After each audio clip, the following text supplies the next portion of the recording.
was the temple, so they gave her a room there. That's how she stayed there. Right.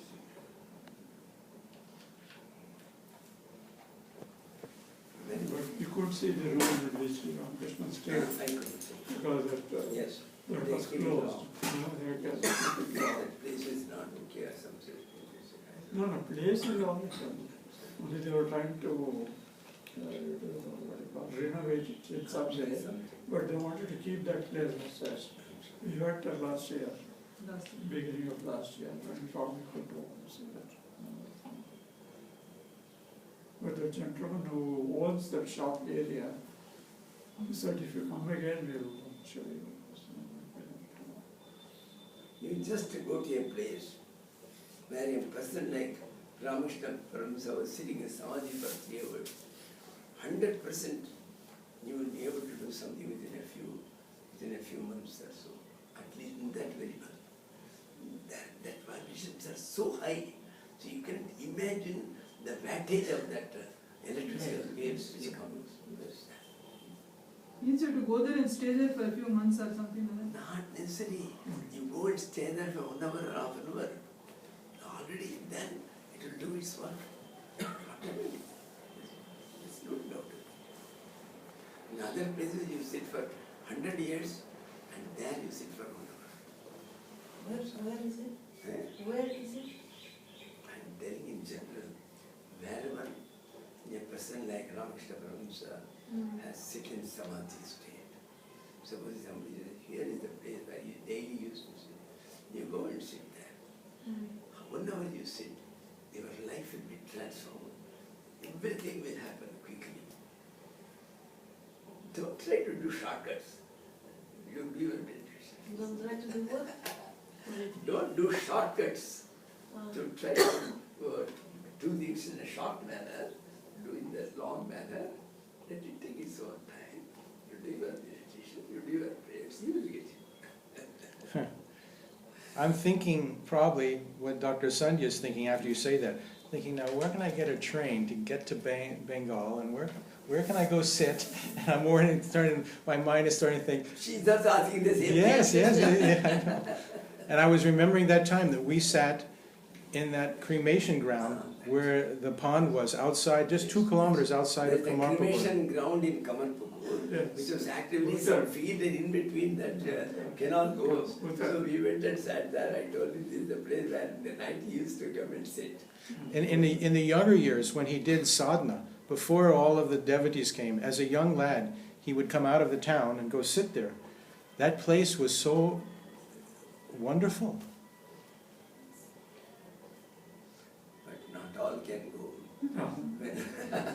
When the night Ramakrishna used to go, one day his nephew, Hridaya, he didn't know. So he just goes inside, he goes there. When he goes inside, he finds from all sides thoughts are coming from somewhere and falling on him. For life he ran back, and then he cried, he shouted, Buddha, Buddha. Then he comes and says, Rascal, I told you not to come here. Who asked you to come here?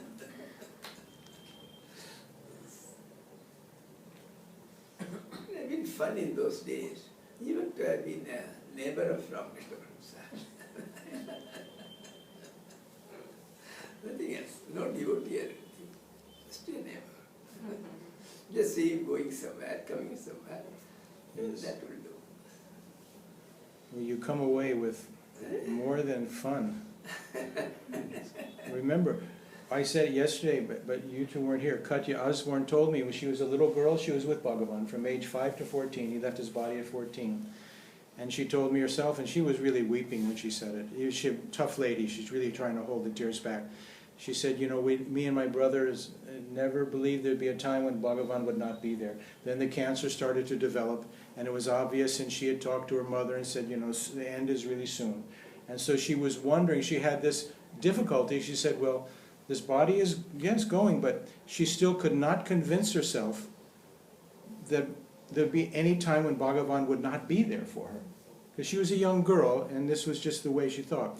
Then she said, when Bhagavan left her body, she held her hand up and she said, then all of a sudden I was fully convinced his body, that which I loved and attached, was attached, was this much of what he was. Just take away that much, and everything is still full there. So just think. It's a direct experience of. And like you said, that conviction. Yeah.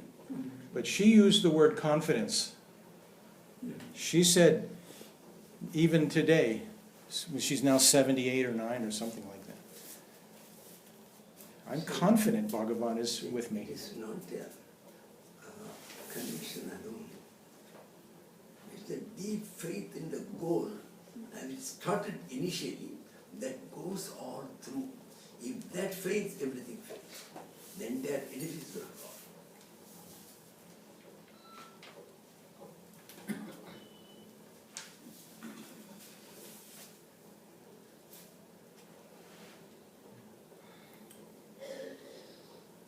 If you have not seen, you go to Calcutta next, there is a house of Navagopal Ghosh, in which Sri Ramakrishna has visited several times, and in which Swamiji has installed a porcelain image of Sri Ramakrishna, the first one which was ever installed. And that is where he composed this Sthapakaya Cha Dharmasya. That house is still there, and those people are there. It's a very nice place in Howrah area. Those people are very nice. We've been there twice. I've been there more than twice. We went, So you can see that you can still feel that Sri Ramakrishna is there. Thakur is there. I can't, my memory is fleeting, but when I went with some of the ashram monks, we came to Calcutta, and we went to a small apartment somewhere.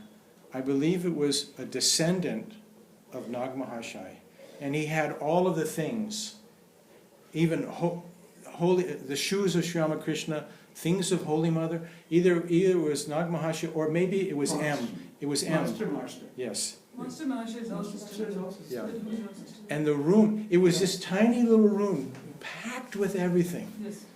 Yeah. And you sat there, you know, where Holy Mother sat and gave, you know, but here on one side is Sri Ramakrishna's shoes and Holy Mother's things, and then so it's not even being with them, but being in what in the West I call third-class relics, you know, clothes that they wore and things. It just, you came out like you had taken a bath in some heavenly Ganga. But that was the same as Paramahamsa Yogananda's grandfather's house. Yes. Okay. Yes. That's it. It's the same house that. No, I was Have you thinking. taken meats? Just Go walk and have up. meats. I eat. No, it's okay. I feel very good. But just some sleepiness, little bit. Yes. Yes. So, and you know, I find if I'm being very careful when I read Swami Chaitananda's books, God lived with them and they lived with God, you get that same Feeling. So remember when I was saying, you know, what about people in parts of the world where they have no satsang? You said foolish. You have a computer, you buy a book, you just get sincere somehow. Now, these two books are really very wonderful. I don't know where from he got that idea, but definitely nobody else got such idea earlier. The two books were really excellent. That God lived with them. Number of people, everybody likes it. Yeah. There's not too much of, at least the gospel, etc., contains some teachings. Here is less. The life is the teaching. What teaching do you want?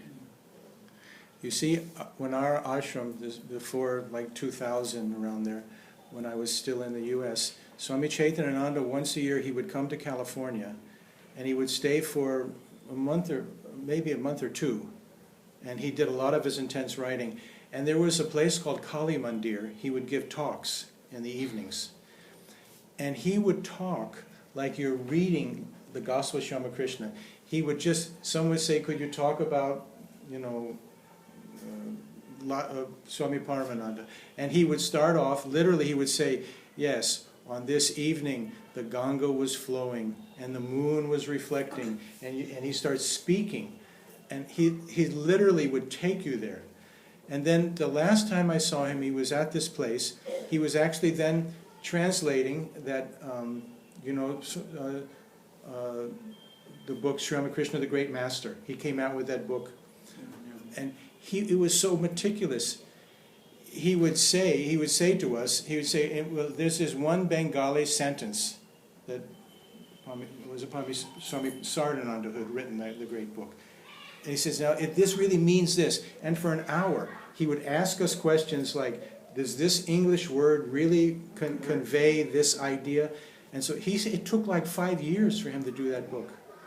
And because he wanted to get out of every Bengali word the bhava, the feeling of what was trying to... No one else could do it like him. So these two books, God lived with them and he lived with them. They're really transforming. They're really wonderful. It's not very old. It's almost tottering like all that. Yeah. And the truth is, to be honest... He lived with her. Yes. She cooked and served her this way. Yes. Me, how he's doing. Year back she was telling me, Swamiji, this happened without satsang. I said, all satsang will come to you. Now she is getting more than a share. The London Ramakrishna Mission said, is coming and staying. And they are having such in her house. This man is coming so many one after another.